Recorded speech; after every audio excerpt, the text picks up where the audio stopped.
What's quicking, people? Counter Quick here, coming at you with my reaction to Sabaton History 54. Alright, this was recommended to me and donated for by Draconic Afterlife. Guys, if you want me to react to something on YouTube, there's a link down below for donations. A $10 donation gets you a dedicated YouTube video just like this one. Alright guys, I'm really excited about this. This is about Wolfpack and the German U-boat tactics, alright? I'm really excited. I love these. Sabaton, Drac got me really into Sabaton. And at first I was like, this is kind of cheesy, the music, but I really got into it. But I love the historical representation of it, you know. It's really, really, really cool. And there's so much like historical research that goes into their stuff. And these videos are great because basically they just sit there and they talk about the actual historical events or concepts that inspired these songs. It's really, really cool. So let's check it out. This is Sabaton History 54. Let's get it. One of the enduring images of the Second World War is that of the German U-boats, who would hunt in wolfpacks.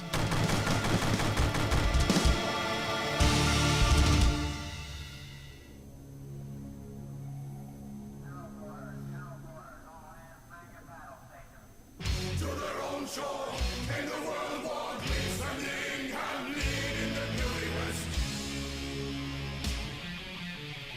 Ooh. The effect of the German submarines, U-boats, was a major shock to the British Royal Navy back during the Great War.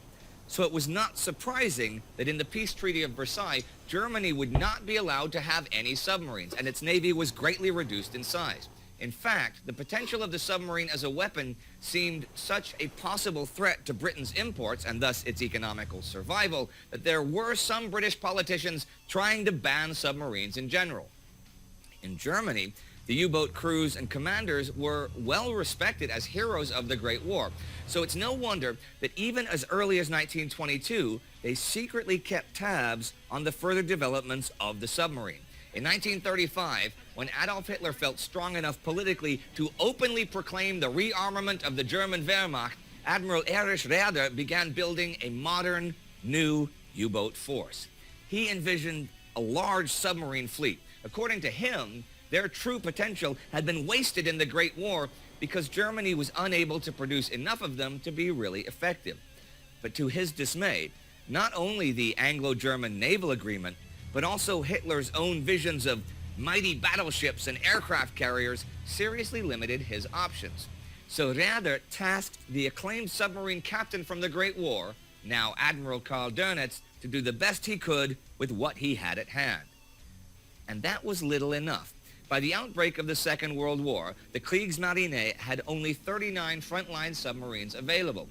Dönitz and Raeder agreed that such a small force couldn't achieve much, especially if Hitler kept insisting on playing by the rules of prize regulations. By late 1940, though, even after the Führer switched to all-out submarine warfare, only 13 new U-boats had been commissioned, not even enough to replace their losses. And the Royal Navy was turning to the convoy system faster than expected. After the sinking of the passenger liner Athenia and the battleship Royal Oak, right in the Navy's backyard at Scapa Flow, the British government insisted on grouping together large numbers of merchant ships that were to be escorted by the Royal Navy in convoys. The convoy system had been the major counter to the German submarines in the Great War. And now Admiral Dönitz sought to overcome that problem by concentrating his submarines in the same way. The idea of the Wolfpack was born.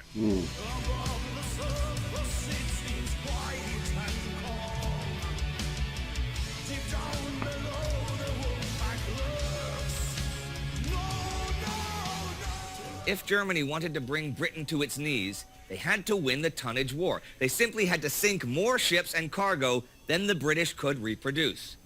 But it was a slow process.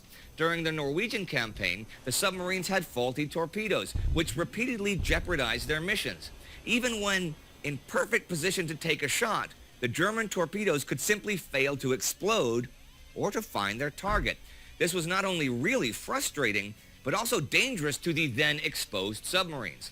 German scientists then came up with magnetic triggers instead of impact fuses, which would detonate in the range of the vessels. By 1940, with the comfort of the French ports after the Battle of France, which eliminated the time-consuming transit into the Atlantic and increased the effectiveness of the submarines by shortening repair times, the Wolfpack seemed to be ready. convoys heading out from Canada towards the British Isles were the first to fall prey to the new tactics. Like a real pack of wolves, the first vessel that located the convoy would inform the others of its coordinates via radio transmission and continue to shadow it. The commander of the group would come up with a plan of approach and coordinate the coming attack from his own submarine. Then, when in a favorable position, the Wolfpack would strike. If the convoy was not strongly protected, or if a smaller group was separated by the rest by bad weather or whatever, they engaged the enemy. If not, they waited for the dark of night. U-boats were hard to detect in any case, even with the advanced abilities of the Royal Navy. But under cover of the night, after silently surfacing, they would be silhouetted by their commanders against the dark horizon, or against a strong wind, making detection many times harder. Then they would strike, usually firing 3 or 4 or all torpedo tubes one after the other to minimize the risk of torpedo failure affecting targeting. The convoy's armed escort ship would usually react to the first attacker, which had to dive and take evasive action. But that led to the disruption of the convoy's formation. As the convoy reacted, the second submarine would attack, hitting the group from a different angle, then evade and give another submarine the chance to shine. This way, they could maybe sink 5, 6, or even 7 ships at one approach, get away without losing a sub. If each convoy lost around 10% of its merchant ships this way, Britain would indeed lose the tonnage war. In fact, some early convoy losses were so high that British High Command kept the numbers from the public to avoid panic. And because of the first positive results, Raeder and Dönitz were optimistic that by enlarging the submarine fleet, the tonnage victory was theirs for the taking. Britain could not use its mighty navy to guard against invasion and protect its merchant fleet at the same time, could they? But once more, their pleas fell on deaf ears. This time, it was Germany's favorite uniform fetishist, Hermann Goering, who, as the man who divided the resources, favored his Luftwaffe over the Navy. Once more, the full potential of the Wolfpacks could not be unleashed. Wow. Still, that's crazy. From June 1940 to March 1941, the German submarine fleet inflicted heavy losses on the convoys. But once the threat of a German invasion of Britain really faded, then the British began catching up with them. They outfitted their ships with air-to-surface radar systems, began using naval aircraft more efficiently in general, and organized hunting groups equipped with depth charges. Mid-1941 was a real low point for the German Navy, as many of its submarine aces, those with 5 or more kills, were themselves killed or sunk by the new aggressiveness of the British escorts. That's kind of interesting. That seems to be like a through line for World War II, is that the Nazi power horse was so powerful and overwhelming, but it was mismanaged in many different areas. You know what I mean? Like, it wasn't as efficiently managed as it could have been. I feel like there's an argument to be made that if all the right choices were made in, like, the logistics and managing the war effort, the Nazis could have won World War II. There's an argument to be made there. You know. But anyway, it's interesting. The exchange rate went to 5 British ships for 1 German submarine, and that was not sustainable for Germany. The Wolfpacks were still deadly. They just now had to be carefully deployed. Radio communication and coordination were key for that game. And as long as the Allies failed to crack their codes, the Wolfpacks were indeed invisible in their approach. But then, the British cracked their codes. Unknown to the Kriegsmarine, the capture of U-110 led to the cracking of the German coding machine Enigma at Bletchley Park, which now allowed the British to have a comprehensive picture of the German submarine deployment. 1942 began with a new British confidence that the Wolfpacks would soon be tamed or skinned. However, now that the U.S. had joined the war, increasing transatlantic traffic was cause for new headaches, and Dönitz had shifted his attention further westward to intercept as much of that traffic as possible. On May 6, 1942, convoy ON-92, outbound from Britain to North America, 42 ships strong, left Liverpool, guarded by the destroyer Gleaves, the cutter Ingham, and 4 Canadian corvettes. It was a rather ill-equipped and inexperienced convoy. Only HMS Barry carried a high-frequency direction finder, and only one other ship was equipped with a 10-centimeter radar system. To save as much time as possible, they took the Great Circle route, the shortest and most direct line across the North Atlantic, but also the most predictable. Took a short way in, the long route back, convoy 92. Ulysses and Ingham leading, tankers to the west. And upon the North Atlantic lies silence of the seas. And on the quietest night, in the darkest hour, the Kriegsmarine appear. It did not take long for the Germans to intercept their radio traffic. On May 11th, U-569 spotted the convoy and alerted the rest of its pack. Wolfpack Hecht Pike was soon in pursuit. The Barry was quick to realize that they were being shadowed, and not only by U-569, but also at least 2 other submarines. Now, a convoy usually had at least 2 basic options: to send out a hunting party in the hopes of driving the submarines away, or to quickly take evasive action and outrun them. Neither was really a possibility here, though, as the escorts were too few and the convoy too slow. And the somewhat outdated system of the Barry could only give a vague fix on enemy positions, and that position was closing in on them as night fell. The Gleaves decided on a daring move, chasing U-569 alone. This, however, was just what the Wolfpack had hoped for. Just after the Gleaves left, shortly before midnight, U-124 approached the convoy from the south, successfully torpedoing 2 of the outside ships, the Empire Dell and Lanover cargo vessels. The other ships fired illumination flares, hoping to catch the attacker. But that only diverted attention from U-94, who promptly sank the cargo ship Coco. Shortly after that, U-124 made a second run through the convoy undetected, sinking both the steamer Mount Perez and the Cristales cargo ship. With 5 ships reported sinking or burning, the Gleaves quickly came rushing back. The next morning, the Gleaves and the Corvettes, who Gotta figure out why this thing is beeping, blopping all over the place. had spent their time rescuing sailors from sinking ships, had an easier time preventing the Wolfpack from emerging in broad daylight.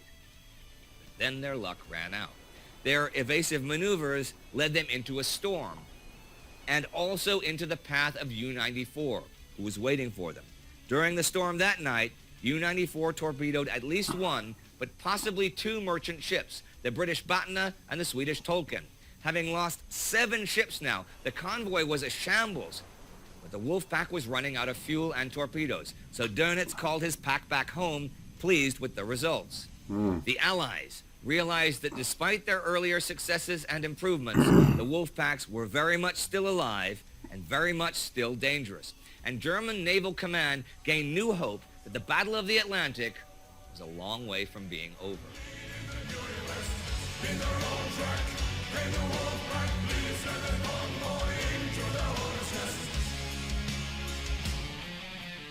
When I wrote the music for this song, we hadn't really decided on, Primo Victoria being about military history. Okay. So originally, this one had a totally different lyric. I don't think I've ever talked about this actually, but the idea was about man or mankind being the ultimate predator. So if I remember correctly, the lyrics would start, from the Rhine fall to the Great Wall.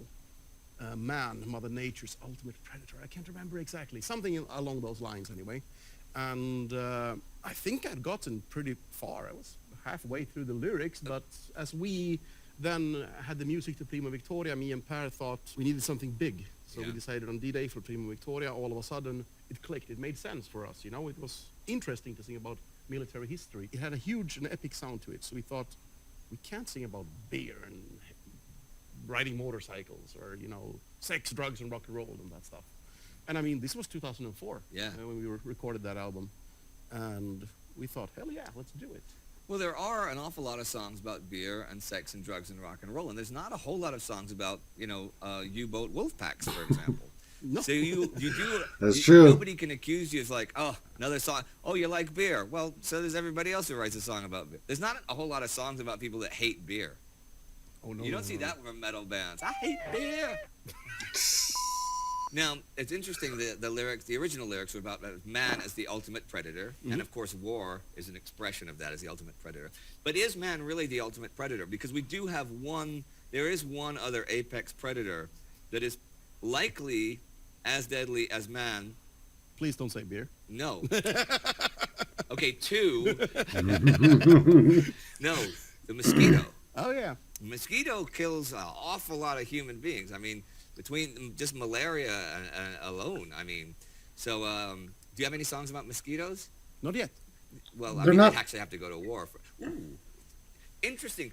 I wonder. That's interesting. From the Would you call a animal mosquito kingdom, a we predator? could do the Great Emu War in Australia. You could, but there's also plenty of animals that somehow played parts in human wars and things like that, or even Elephants. diseases. Wojtek in Monte Cassino. There you go. And I was thinking, of course, I mean, think of all the soldiers and civilians stuff that died from the Spanish flu. Although that's not an animal, it's an influenza, and of course that affects war.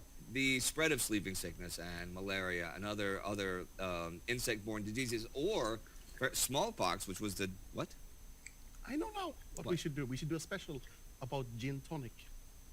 And Yeah, why tonic with why we the- have quinine. Mhm. So okay, For a future episode, it will it's going to be a special episode about gin and tonics. We're not going to spoil it now. No, We're going to be drinking All right. gin and tonics. We'll see it now. Okay. next time. Well, thank you for that enlightening story about how you really began writing all the military history things, and That's interesting. Wolfpack being one of the first. And guess what? It's over. It is over, but Sabaton History will be back in exactly 7 days. See you then. See you next time. All right.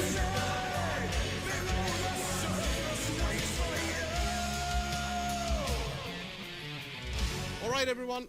Thank you very much for watching, and thank you so much for the support with the community. All the Patreons, everyone who's helping, sharing this. We really love doing this, and thanks to you, we can keep on doing it. So keep on doing what you do, and we will keep on doing what we do. Thank you. Hey, great. Nice and wholesome send out. Sometimes he's kind of funny. Depends, you know.